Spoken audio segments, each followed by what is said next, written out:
રાજકોટ ગ્રામ્ય જિલ્લામાં માનનીય નાયબ પોલીસ મહાનિરીક્ષક શ્રી નિલેપભાઈ સાહેબના માર્ગદર્શન હેઠળ કાળીઓ ગેંગ જો લાંબા સમયથી રાજકોટ અને આજુબાજુના સૌરાષ્ટ્રના અન્ય જિલ્લાઓમાં પ્રોપર્ટી ઓફેન્સ અને અન્ય ગુનાઓમાં સંડોવાયેલી હતી, એના વિરુદ્ધમાં ગુજસીટોક હેઠળ ગુના દાખલ કરવામાં આવ્યો છે.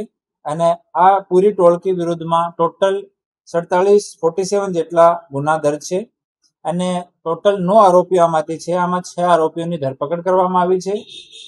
એક આરોપી જ્યુડિશિયલ કસ્ટડીમાં છે અને 2 આરોપીઓને શોધવાના પ્રયાસ અમારી ટીમ દ્વારા ચાલુ છે. આમાં જો મેન ટોળકીનો મુખ્ય જો લીડર છે રણજીત ઉર્ફે રાહુલ ઉર્ફે કરો ઉર્ફે કાળીઓ, એના વિરુદ્ધમાં ટોટલ 29 ગુના રજીસ્ટર્ડ છે. બીજો વિક્રમ, એના વિરુદ્ધમાં 30 ગુના છે. ત્રીજો દેવચંદ, એના વિરુદ્ધમાં 9 ગુના છે.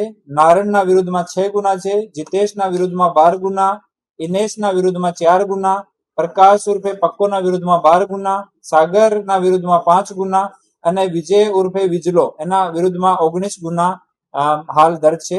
અને આ જે ટોળકી છે એ રાત્રિની રાજકોટ ગ્રામ્ય શહેર, અમરેલી, બોટાદ, જુનાગઢ, ગીર સોમનાથ, જામનગર, સુરેન્દ્રનગર, ભાવનગર તમામ જિલ્લાઓમાં મળીને 28 જેટલી રાત્રિની ઘરફોડ ચોરીઓ લોકો કરી હતી.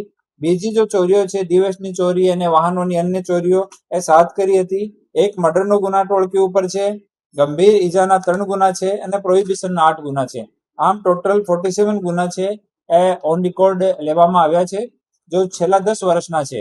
અને હાલ ડીવાયએસપી શ્રી કેજી ઝાલાના સુપરવિઝન હેઠળ એની તપાસ ગોંડલમાં ચાલુ છે. રાત્રિની ઘરફોડ કરતા હતા તમામ લોકોનો ગ્રુપ છે અને પોતાના રિશ્તેદારને જ પોતાની ટોળકીમાં રાખે છે અને વગર રેકી વગેરે લોકો ચોરી કરવા વાળા છે. એ ડાયરેક્ટ જાય, બંધ મકાન મળે અને ત્યાં તુરંત તોડીને અને ચોરી કરતા હતા લોકો.